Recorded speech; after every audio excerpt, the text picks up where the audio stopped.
Hello students. कल के lecture में हम देख रहे थे कि जो अभी से आपका जो लास्ट लेक्चर था उसमें हमने पढ़ा था कि एक आपका जो एंथर होता है उस एंथर में सबसे पहले क्या होता है जो मास होता है सेल का एक मास अनडिफरेंशिएटेड होता है। लेटर ऑन उसमें से एक सेल अपने आप साइज चेंज करती है और उसके अंदर साइज चेंज करने के बाद में अपने में साइज को बढ़ाएगी और अपने साइटोप्लाज्म के कंटेंट को डेंस कर लेगी, मतलब प्रोटीन का कंटेंट बढ़ाएगी और उस सेल को हम कहते हैं आर्किस्पोरियल सेल। जैसे देखिए ये अनडिफरेंशिएटेड सेल मास है, उसमें से क्या हुआ, वन ऑफ द सेल जिसको थोड़ा सा आगे अपना मेहनत करनी थी, काम करनी थी, उसने अपने सेल के साइज को बढ़ा लिया क्योंकि अनडिफरेंशिएटेड है, मतलब सेल का कुछ नहीं पता कौन सी सेल क्या बनाएगी। So one of the cell get differentiated और उसने अपने सेल के साइज को बढ़ा लिया और अपने प्रोटीन के कंटेंट को उसने इंक्रीज कर लिया। तो उसको हम कहते हैं आर्किस्पोरियल सेल। लेटर ऑन यही आर्किस्पोरियल सेल जो होती है, ध्यान रखना, आर्किस्पोरल जो सेल होती है उस आर्किस्पोरल सेल के अंदर पेरिक्लिनल डिवीजन होता है, मतलब दो पार्ट में डिवाइड होती है, इसको हम ट्रांसवर्स डिवीजन भी कह सकते हैं और दो डिफरेंट टाइप की सेल्स बनती है। ऊपर की जो सेल बनती है वो कहते हैं प्राइमरी पैराइटल सेल और जो नीचे की सेल बनती है उसे हम कहते हैं primary sporogenous cell. Primary parietal cell से आपके पोलन सेक्स की वॉल बनती है, लाइक एपिडर्मिस सेल लेयर हो गई, एंडोथीशियम हो गई, मिडिल लेयर हो गई, टेपेटम हो गई। और जो प्राइमरी स्पोरोजिनस सेल्स होती हैं ये स्पोरोजिनस टिश्यू बनाती है। तो होता क्या है कि ध्यान रखना, पोलन सेक का जो डेवलपमेंट होता है यू स्पोरेंजिनेट टाइप का होता है। क्यों? क्योंकि पोलन सेक के डेवलपमेंट में या स्पोरेंजियल के डेवलपमेंट में एक से ज्यादा स्पोरेंजियल पार्टिसिपेट करते हैं। कैसे पार्टिसिपेट कर रहे हैं? क्योंकि देखिए जब सेल का डिवीजन हुआ तो यहाँ पर पोलन सैक को बनाने के लिए दो सेल्स काम कर रही हैं। क्यों? क्योंकि पोलन सैक में क्या होता है, उसके चारों तरफ उसकी लेयर होती है, अंदर की तरफ स्पोरोजिनस टिश्यू होता है, तो एक से ज्यादा आपके इनिशियल्स यहाँ पे काम करते हैं। दैट्स व्हाई ये उसको म्यू स्पोरोजेनेट टाइप कहते हैं, क्योंकि केवल एक ही सेल नहीं स्पोरोजिनस स्पोरोजिनस एक सेल बना रही है, लेकिन लेटर ऑन उसके बाद के ऊपर की जो सेल्स हैं वो लेयर बना रही है। तो एक से ज्यादा आपके सेल्स इसमें मदद कर रही हैं, एक से ज्यादा इसमें स्पोरेंजियल इनिशियल्स पार्टिसिपेट कर रहे हैं। ओके, अब देखिए क्या होता है कि आपका जो आर्किस्पोरल सेल्स होती है दो लेयर देती है, प्राइमरी पैराइटल सेल और प्राइमरी स्पोरोजिनस सेल्स। अब आपकी जो प्राइमरी पैराइटल सेल और प्राइमरी स्पोरोजिनस सेल्स होती है, ये अब होगा क्या, ध्यान रखना, प्राइमरी पैराइटल सेल और आपकी प्राइमरी स्पोरोजिनस सेल्स। आपकी जो प्राइमरी पैराइटल सेल्स होती है पोलन सैक के वॉल बनाती है और आपकी प्राइमरी जो स्पोरोजिनस सेल्स होती है ये आपकी स्पोरोजिनस सेल्स बनाती है। अब देखिए प्राइमरी पैराइटल सेल्स तो आपकी क्या बना रही थी, different types of cell layer बना रही थी, एपिडर्मिस है, एंडोथीशियम है, मिडिल लेयर है, टेपेटम बनाएगी। लेकिन जो प्राइमरी स्पोरोजिनस सेल्स होंगी तो वो सेल्स माइक्रोस्पोर मदर सेल्स में कन्वर्ट हो जाएंगी, या कह सकते हो स्पोरोजिनस सेल्स में कन्वर्ट हो जाएंगी और उनमें लगातार डिवीजन चलेगा।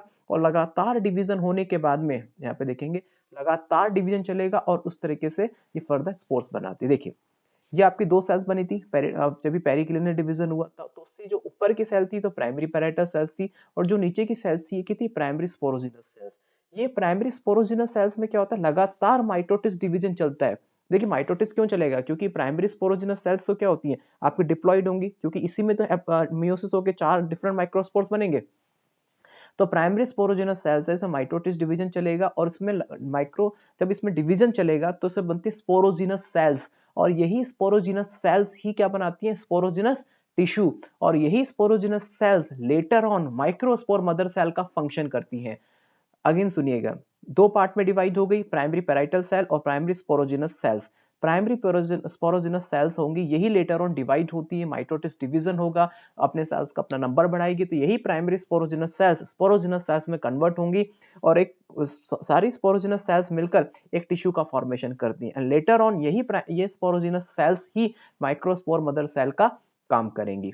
ठीक है, फिर इनमें क्या होगा, मियोसिस डिवीजन होगा, मियोसिस डिवीजन होने से क्या होगा, ये दो पार्ट में डिवाइड हो जाएंगी, फिर मियोसिस 2 होगा तो टेट्राड बन जाता है। तो माइक्रोस्पोर का एक टेट्राड बन गया, लेकिन ये टेट्राड क्या होता है, आपस में चिपका हुआ होता है, एक कैलोस वॉल की जैसी तरह चिपका हुआ होता है। लेटर ऑन जब ये डेवलपमेंट होना होता है तो कैलेज एंजाइम क्या करता है, इनके वॉल के जो कैलोस होता है उनको मेल्ट कर देगा, उनको डैमेज कर देगा और जिससे वैसे अलग अलग हो जाते हैं। अब लेकिन ये टेट्राड जो होते हैं बेटा, ये अलग अलग बुक में दे रखे हैं कि बेसिस ऑफ अरेंजमेंट इनका डिफरेंट डिफरेंट होता है अलग अलग प्लांट वेराइटीज के अंदर। अगर आपको ये ध्यान नहीं रख पाते हो फिलहाल अभी बोर्ड के एग्जाम में, तो कोई कोई बड़ी बात नहीं है, इससे क्वेश्चन नहीं आता कभी भी। जैसे टेट्राहेड्रल होता है आपका, आइसोबाइलेट्रल होता है, डेसिकेट होता है, टी शेप होता है, लीनियर होता है। अगर आपको ध्यान रखे, ये टॉपिक ध्यान रखेगा, ये इतना इंपॉर्टेंट नहीं है। आप ध्यान रखना टेट्राहेड्रल। अब आपका क्या हुआ कि इससे माइक्रोस्पोर तो बन गए, लेकिन माइक्रोस्पोर आपके टेट्राड में थे, तो क्या हुआ कि तीन माइक्रोस्पोर सामने है, एक माइक्रोस्पोर पीछे की तरफ है। तीन माइक्रोस्पोर सामने, एक माइक्रोस्पोर पीछे की तरफ है, उसको हम कहते हैं टेट्राहेड्रल माइक्रोस्पोर। ठीक है, तो इस ये पाया जाता है आपके जितने भी डाइकॉट प्लांट होते हैं उनके अंदर टेट्राहेड्रल माइक्रो अरेंजमेंट पाया जाता है। जैसे अगर आप देखोगे आइसोबायलैटरल, इसमें सारे के सारे माइक्रोस्पोर एक साथ आपको एक ही सिंगल प्लेन में होते हैं, दैट्स व्हाई आपको सारे चारों के चारों एक साथ दिखाई देंगे। ये मिलता है आपके मोनोकोट प्लांट के अंदर। डेसिक्यूट में क्या होता है कि आपके क्या होते हैं कि जैसे कि ये एक फॉर एन एग्जांपल ये आपके दो माइक्रोस्पोर है, एक माइक्रोस्पोर ये, एक माइक्रोस्पोर ये, एक माइक्रोस्पोर ये।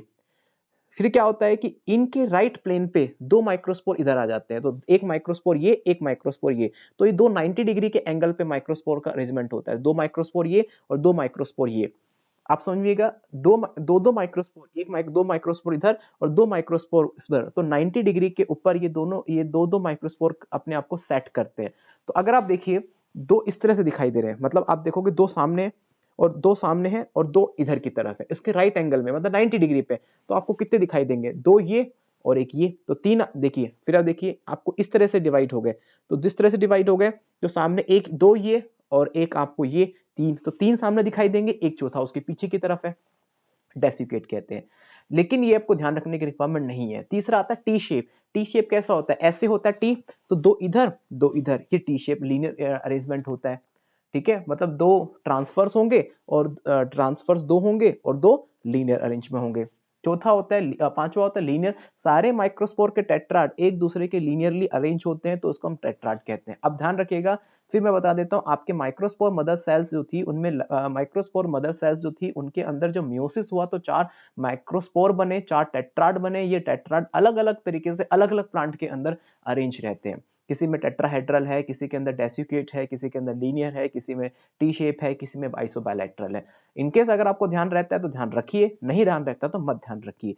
You must know about the structure of microsporangium, जिसमें आपका बीच में स्पोरोजेनस टिश्यू था, उसके चारों तरफ सेल वॉल थी। अब वो बना कैसे, बना ऐसे जैसे एम्ब्रियो बनता है, एम्ब्रियो से एक चाइल्ड का डेवलपमेंट होता है। तो एम्ब्रियो क्या होता है, अनडिफरेंशिएटेड सेल मास था, एक सेल उसमें से थोड़ी सी बड़ी हो गई, साइटोप्लाज्म को डेंस कर लिया, लगातार डिवीजन चला, दो सेल डिवीजन हुआ, एक ऊपर की सेल बनी, एक नीचे की सेल बनी, ऊपर की सेल ने चार लेयर बनाई, नीचे की सेल ने प्राइमरी स्पोरोजेनस सेल थी, स्पोरोजेनस सेल्स बनाई, सेल्स बहुत सारी सेल्स जब इकट्ठी हो गई तो टिश्यू बनाया, और उसमें से ही एक सेल जो थी माइक्रोस्पोर सेल की तरह फंक्शन करने लगी, और जिस माइक्रोस्पोर मदर सेल्स के अंदर म्यूसिस हुआ और चार माइक्रोस्पोर बने।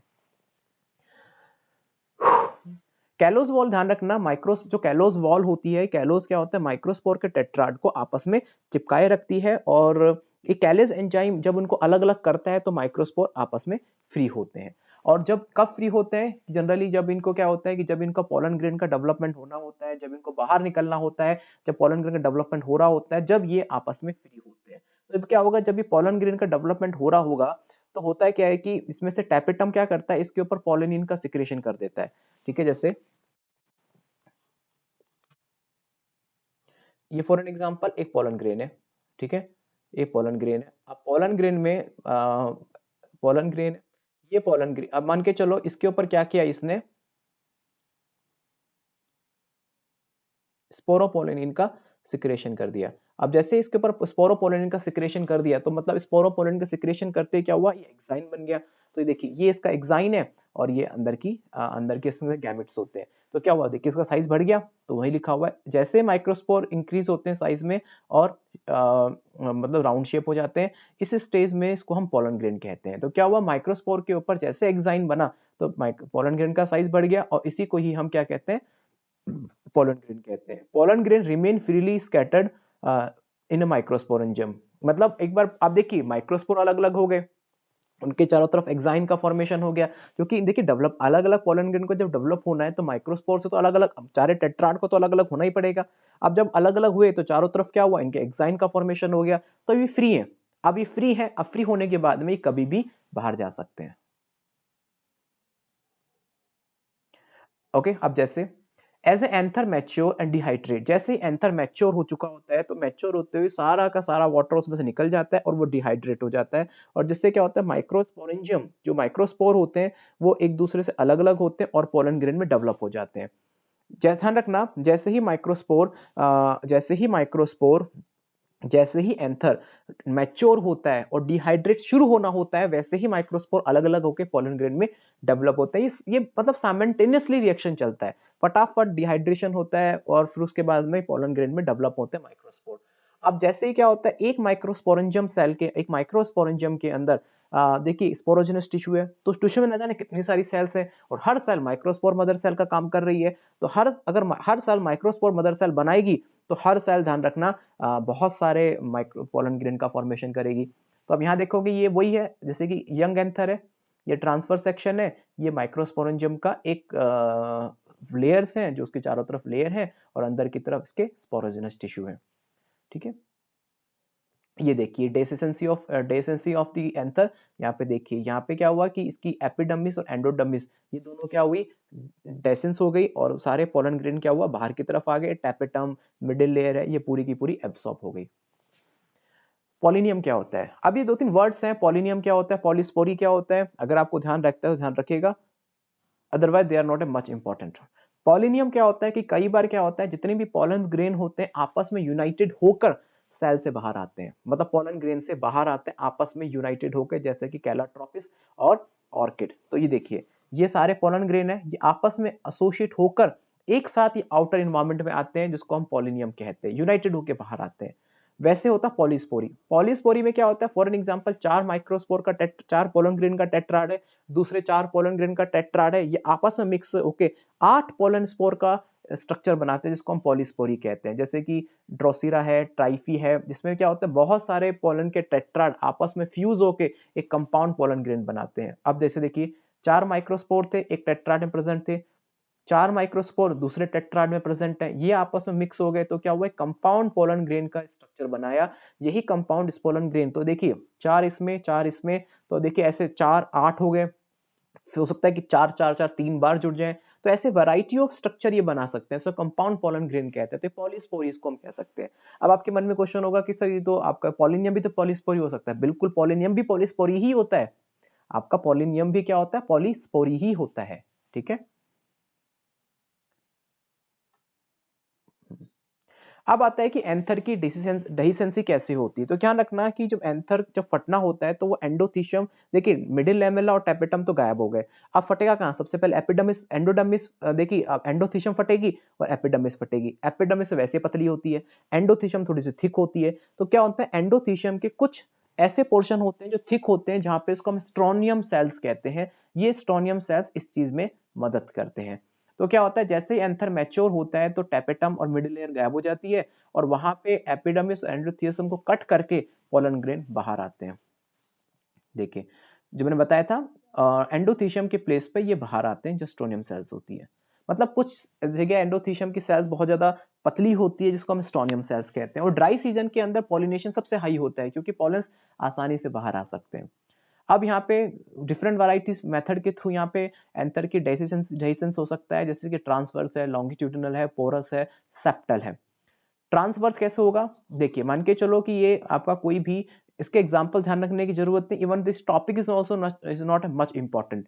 ट्रांसवर्स में कैसे होगा, ये एंथर है, एंथर लोब क्या होगा, बीच में से कटेगा, और जैसे ही एंथर लोब बीच में से कटेगा पोलन ग्रेन बाहर आते हैं।